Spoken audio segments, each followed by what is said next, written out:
We're like,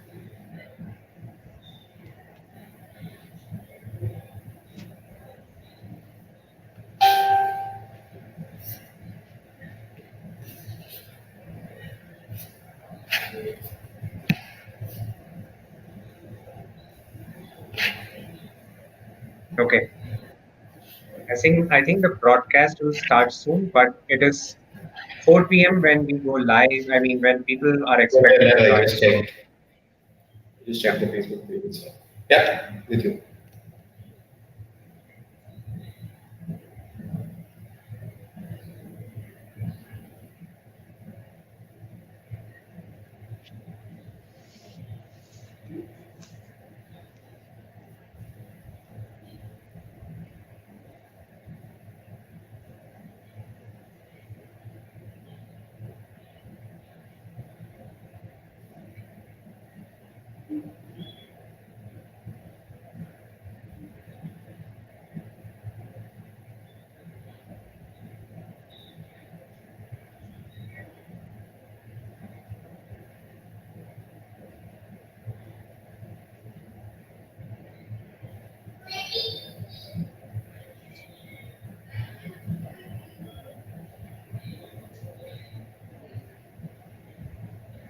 So how are the cases in UAE?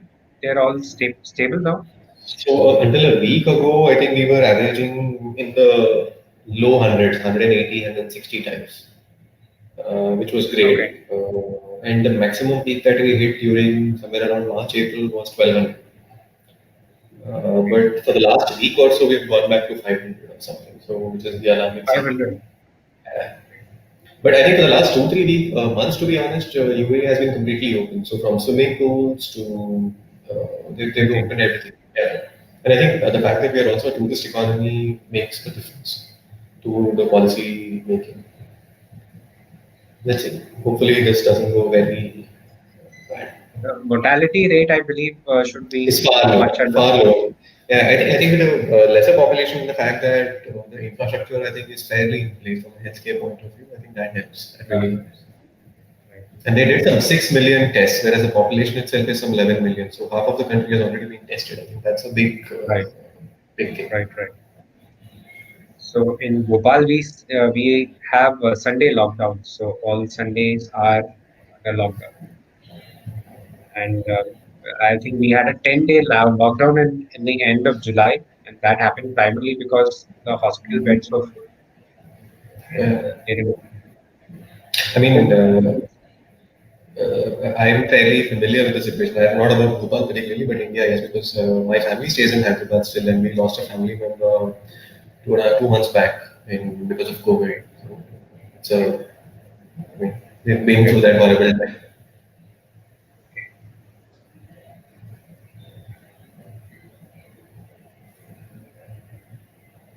So who's there?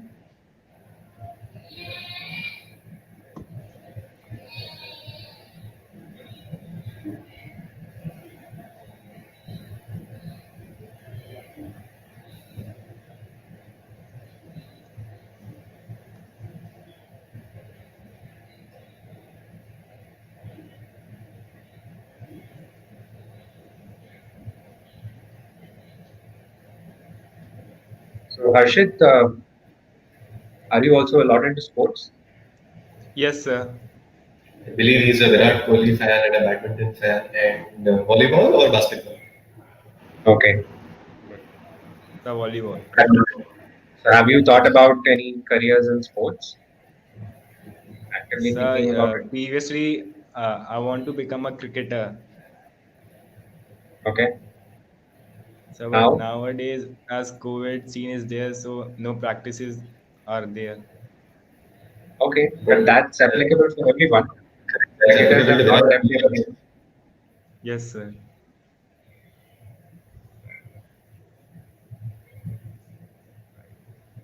Anyways,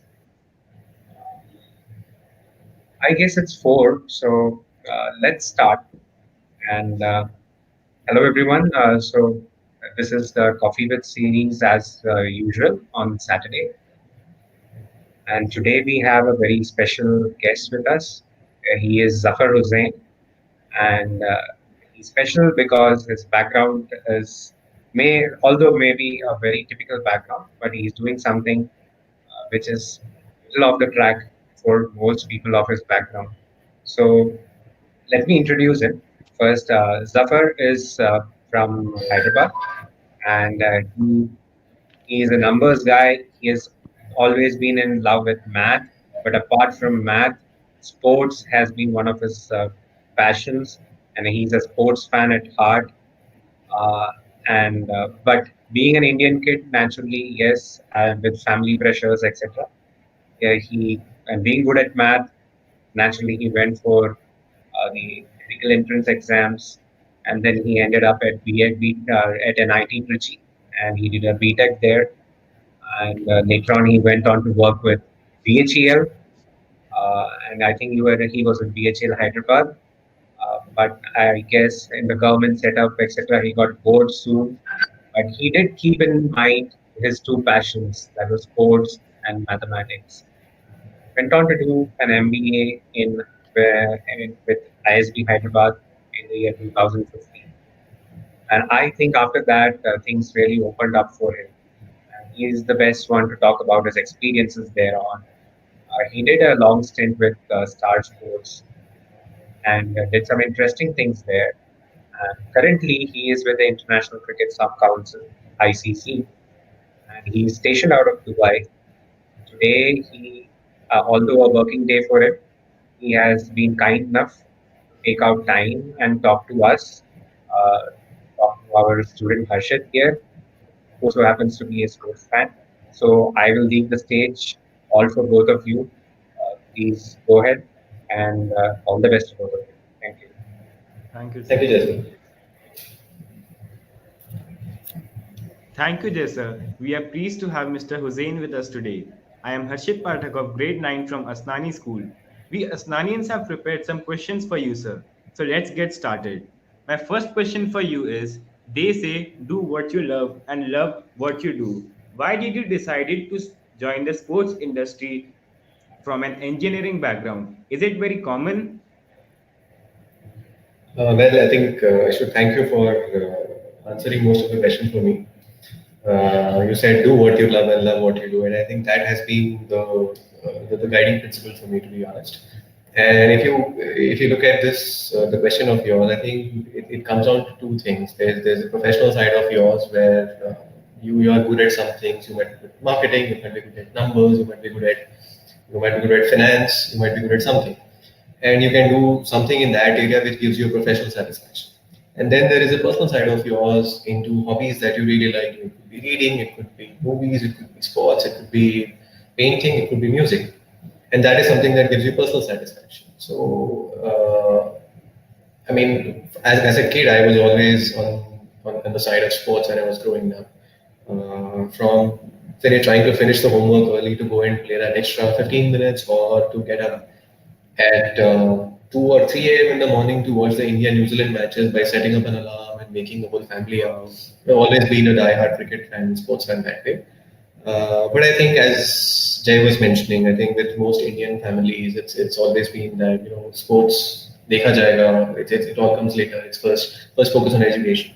So I was good at maths. I was not so good at things like history and geography and biology. But I think the math side took me forward into where I was with engineering, with entrance exams, and engineering also. I think from when I did I managed to get a job when I was 19 and a half years old into BHEL. And there I really enjoyed working with the government boards where we managed to produce something around 3.7 gigawatts of electricity for the country. And it's professionally very satisfying if you're able to work on designs which are generating electricity for the country. But end of the day, I think there was something missing in life where you had the professional side which is working for you, there's personal hobby which is working for you. But at ISB where I did my MBA, and that's also the school where your chairman, Mr. Jayasuraj, has been, I think, 10 years my senior. So that's where I got selected into one of the healthcare firms to do consulting and strategy for them, which I think would have been a great job to work with, number crunching, giving them business decisions and all would have been great. But that's where I thought maybe there's an opportunity to combine the professional interest with professional skills with the personal interest. And after reaching out to a couple of friends and mentors, I started exploring opportunities in the sports sector, and that's when Star Sports happened. And the last 5 years at Star Sports have been great. The last 6, 7 months at SSC have been even better, where I've been able to do what I do best, which is number crunching and analysis in the field of sports, which I really love. So it's not very common, but I think I've been fortunate enough to be given the opportunity and make some difference.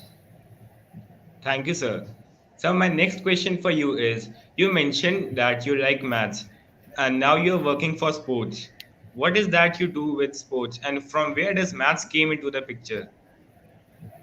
Good question. I think with most people in our country and probably globally as well, the moment you say the word sport, what people only visualize is the sportsman, the athlete who's there on the TV, who's either playing or the matches and the medals that you win in the end or the trophies.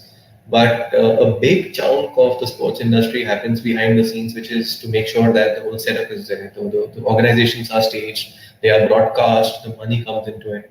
So just to give you a number, I think today's sports industry is in India itself is somewhere around 2 billion US dollars.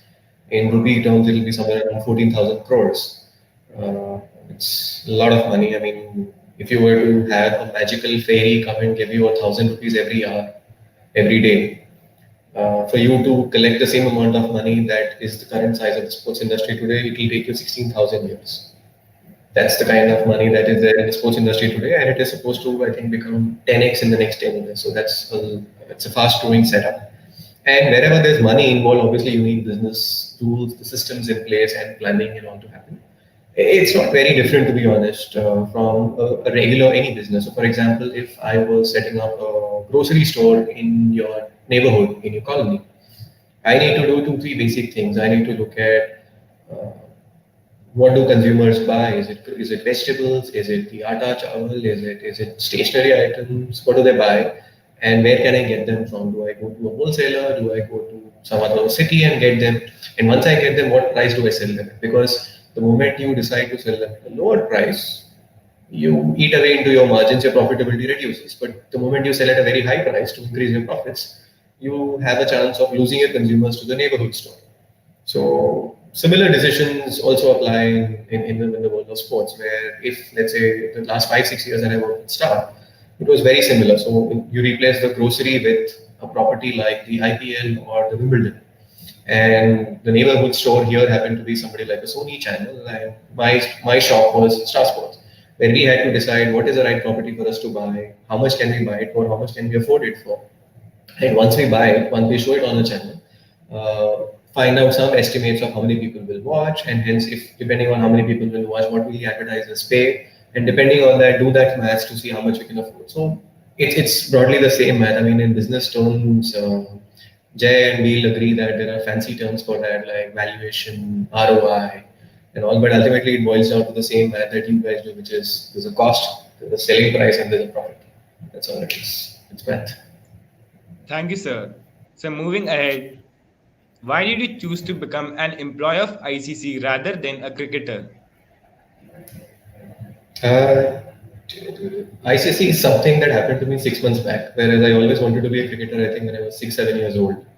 So cricket is something that is probably second nature to me, and but I think that's where I think as a kid you need to differentiate between what are your dreams and what are your capabilities. So in my head, in my dreams, I was there to become the next Sachin Tendulkar and the next Zahir Khan and probably the best all-rounder ever. But I think after some time, I decided that that was not where I had the capacity to make it there. I did participate in some tournament, but I didn't make it. So that's when I think I decided to focus on what I'm doing, what I'm better at, which is math and other stuff. And I ended up making a career out of it.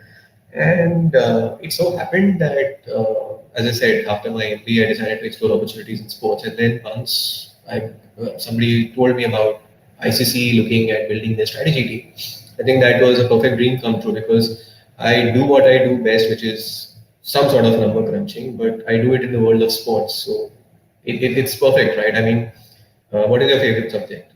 History, So, math, physics, physics, and what is your least favorite subject? biology, and chemistry. So if I were to tell you to spend the next 3 hours on Sunday writing an assignment of physics versus chemistry, what would you prefer? So physics. Obviously, right. So that's exactly what I'm doing. If somebody asks me to do analysis and business strategy for a pharmaceutical company versus working on cricket, I will choose the later, and that's I think that is why I am where I am. Thank you, sir. So moving ahead, what do you think? What is the role of parents in this journey?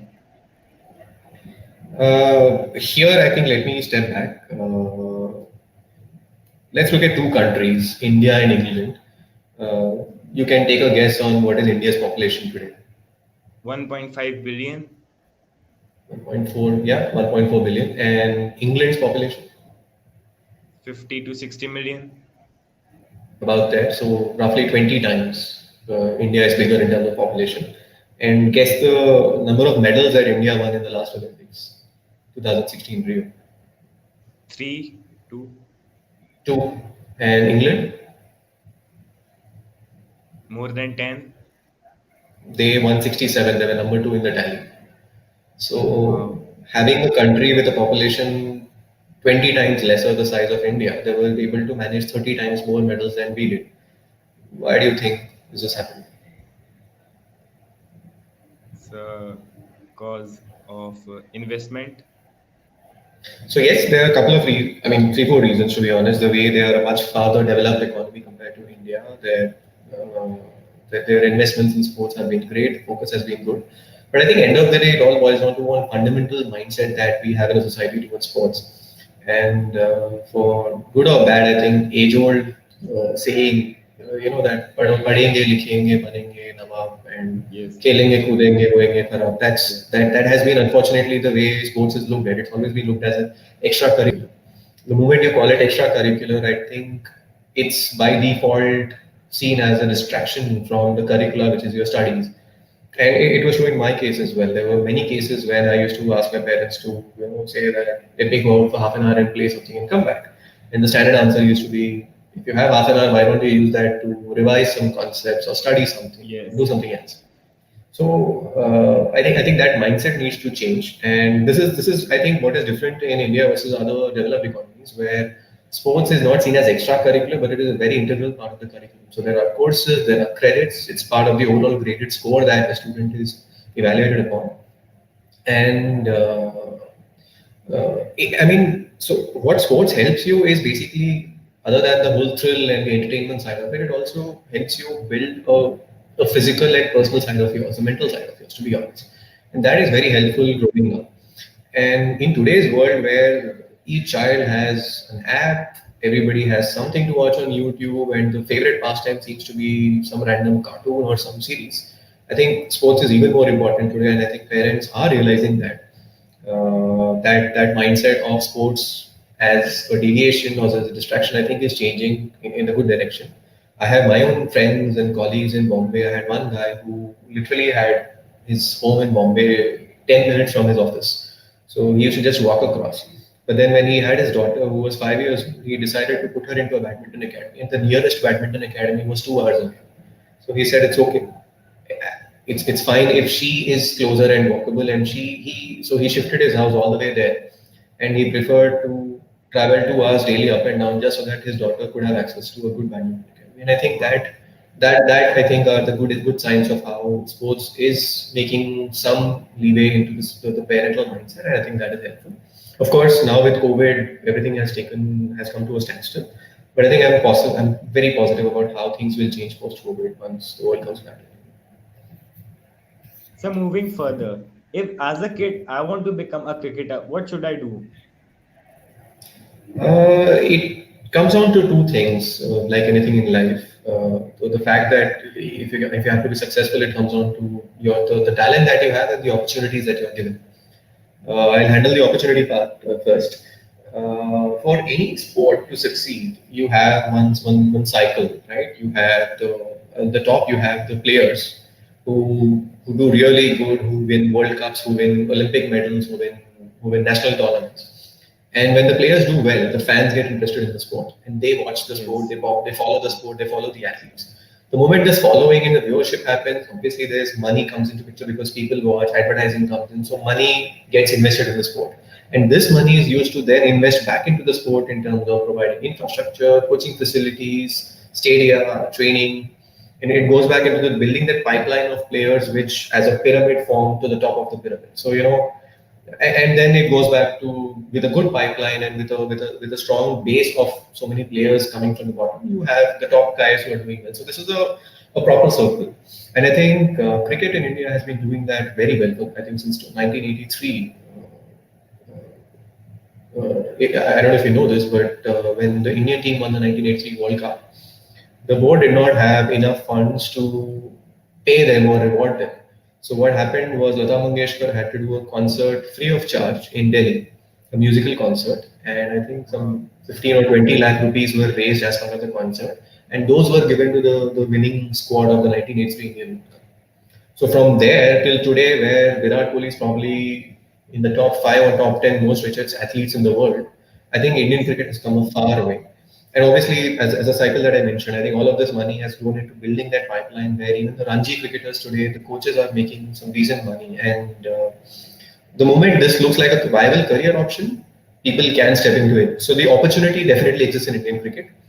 The grassroots are there. So from the national cricket team to the Ranji teams to the various state teams to the district teams, city teams, divisions. So the whole grassroots is there for you. You can step in wherever you are based on your talent. Which comes to the second part, which is talent, and I think that obviously comes down to your individual capacity. But even if you're decently talented, I think given the good ecosystem that we have in cricket today, there are enough coaching facilities. There are places where you can go and improve your bowling, batting, fielding, and I think there are enough opportunities. And that's the best part about today's world, the digital world that we live in. If you don't have to necessarily be a cricketer to be in the cricket space, you can be a business guy like I am. You can be a marketing guy. You can be a chartered accountant. But instead of working in a business, you can work in teams. You can be a statistician who was good at numbers and work with the IPL franchise in helping them select the players. So you can get involved in cricket, and I think that's a good space that we are in. Thank you, sir. So my next question for you is, cricket is big, but are other sports equally big in India? If I want to become a kabaddi or a football player, can I consider it seriously? Uh, yes, a strong yes is my answer because 7 years back, if I had asked you who is PV Sindhu or who is Hima Das or who are these guys, uh, probably your answer would be I don't know them. But I think today the fact that these guys have actually done really well is a good testament to the fact that non-cricket sports also have done well. Last year, there was a Forbes list of the top most paid athletes in the world, female athletes in the world. A list in the top 10, which had, I think, 9 out of 10 were tennis players from the likes of Serena Williams, Venus Williams to Maria Sharapovas of the world. And there was one name there which was not a tennis player, in fact, that was an Indian name, which was PV Sindhu. And you have Hima Das, as an example, who I think 4 or 5 years back was running barefoot without any shoes in some remote part of Assam. But today she's sponsored by Adidas, and Adidas makes her own brand of shoes, which her name embossed on it.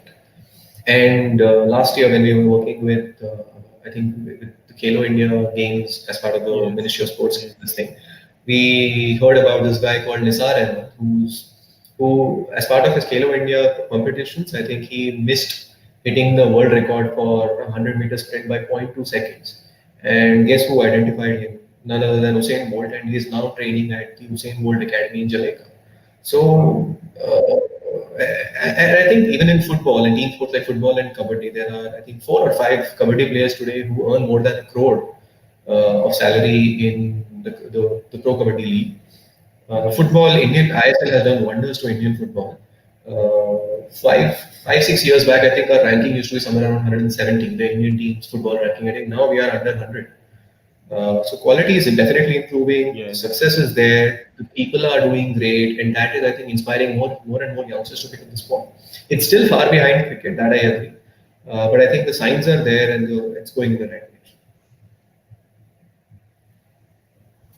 Thank you, sir. Sir, the next question is, the journey of being recognized as Captain Cool or playing it like Virat surely involves a lot of hard work and dedication. But we often ignore the pain taken by such players to reach to the top. Also, not everyone makes it big. So, how could you address kids who lose their heart after such failures?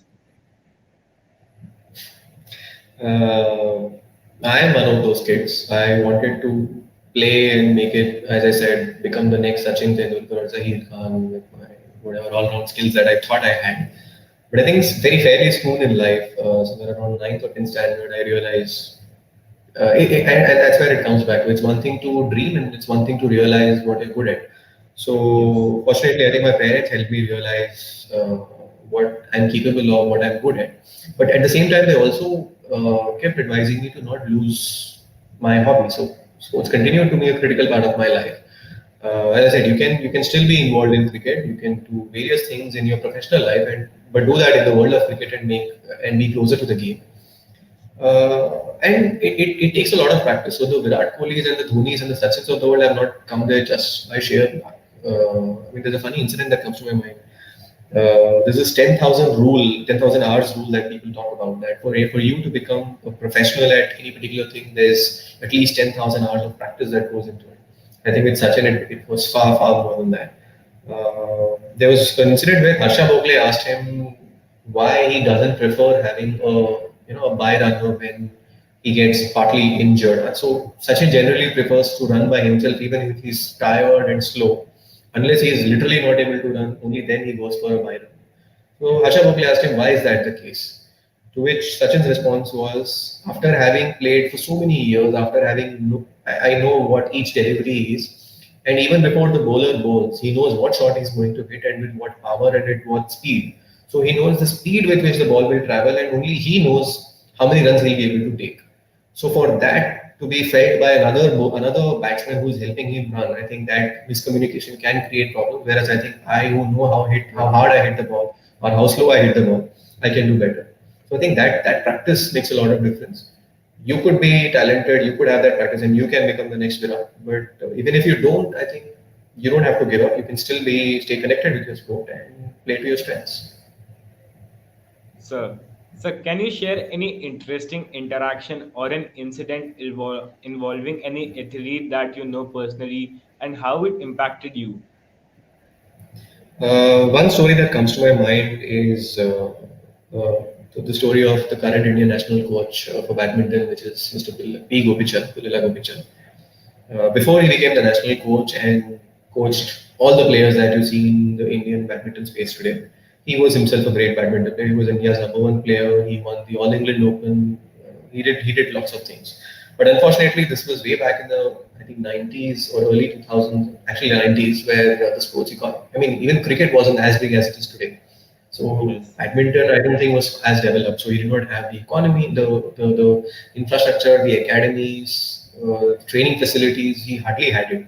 In fact, for him to go and play those tournaments abroad, he had to pay for the tickets himself. He had to pay for the accommodation himself. And coming from a middle class background, that wasn't easy. His parents used to take loans so that he can go and play All England Open. And in London, he never used to stay at those fancy hotels. He used to find an Indian family, stay with them, travel in the metro, go all the way to the stadium and play. And you said you play badminton, right? So what shuttles do you use? Sir, feather. And the Yonex barrel, right? Yes. So what would its average cost be per shuttle, per barrel? Approximately 800. Yeah, so I think those are the beginner shuttles. So the pro shuttles that these guys use between the Sindhus and the basically national players of the world, they use the AS30 shuttles and they can cost anywhere between 16 to 17,000 a barrel. And one barrel lasts them probably half an hour because of the speed and the force at which they play.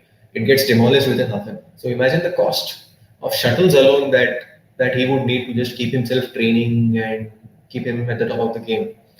And that wasn't easy coming from a middle class family at that point in time. So the funny story, what he used to do was he used to go with just two pairs of clothes to all these foreign tournaments, but go with two empty suitcases. And in all the international tournaments, when they play the shuttles, even if the shuttle is like 1% spoiled, they immediately keep it away because Yeah. the global tournaments, they expected the shuttles to be of the best quality. So what he used to do was he used to collect all those slightly damaged shuttles in those suitcases, bring them home, and used to practice with them. That has been Wow. his commitment to learning the game. And I think that the better part comes now, where he said that whatever struggles he faced as an upcoming shuttler, he wanted to make sure that nobody ever has to go through those challenges. So we said, let me build that academy. Let me build those. Let me have tie-ups with these shuttle manufacturers, so that if today somebody has to learn the sport of badminton, they only have to worry about the sport and not about anything else. And I think the result is in front of us. So out of the top 100 players in badminton today globally, 11 of them are Indians, and all 11 of them are from his academy. So hats off to him. So this is one of the most frequently asked questions, that what role does fitness plays in cricket? Uh, Fitness plays, I think, a critical role in everything that we do today, from your diet to. I think fitness has become a bare minimum requirement from everything for everything in life, from healthcare, from the way you live your life. In sports, all the more so, because as I said earlier, I think cricket has given that kind of opportunities where the opportunities exist for quite a lot of people to come in and play.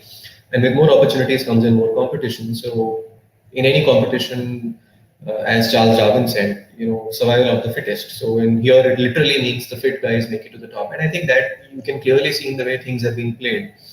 You probably may not know, but when I and probably Jay was growing up, Indian team was not supposed to be the best when it comes to fielding. I think the moment the ball used to cross a 30-yard circle, the other team used to naturally assume that 2 to 3 runs is easily possible. But I think today with the likes of Virat, Dhoni, Jadeja, I don't think nobody can take Indian team lightly, and I think that makes a difference because previously, if I'm not wrong, when I was growing up, 200, 250 used to be a winning score in most international matches. But I think today even 300, 350s are being chased up. So the kind of fitness that these guys have, they are, I think, able to make at least a 20, 30 run difference with their fielding.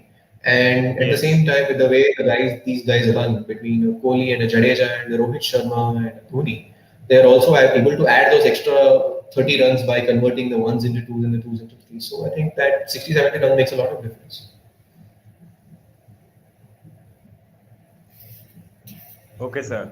So my last question for you is, sir, as we know that the IPL is being organized in UAE and other sports events are slowly coming back in the middle of coronavirus, do you think the revenue collected be affected as spectators may not be allowed? I mean, this is best answered by the organizers of the sport, and IPL and DCI are better placed to answer that. But I think this is something that globally all sports organizations are facing, and naturally so, right? Because in today's COVID situation, it is better to stay at home if you can, avoid staying close to other people, avoid group gatherings. And I think naturally what that means is spectators in sports, global sport, takes a backseat. And yes, spectatorship is a major part of revenue for most sports organizations, sports competitions. You have the broadcast revenue, you have the sponsorship revenue, and then you have the ticket revenue, which comes from the spectators. So yes, I agree that the fact that spectators may not be allowed means this revenue is a hit. It will be a loss for the sport. But I think the fact that COVID situation has hurt most of the economy globally.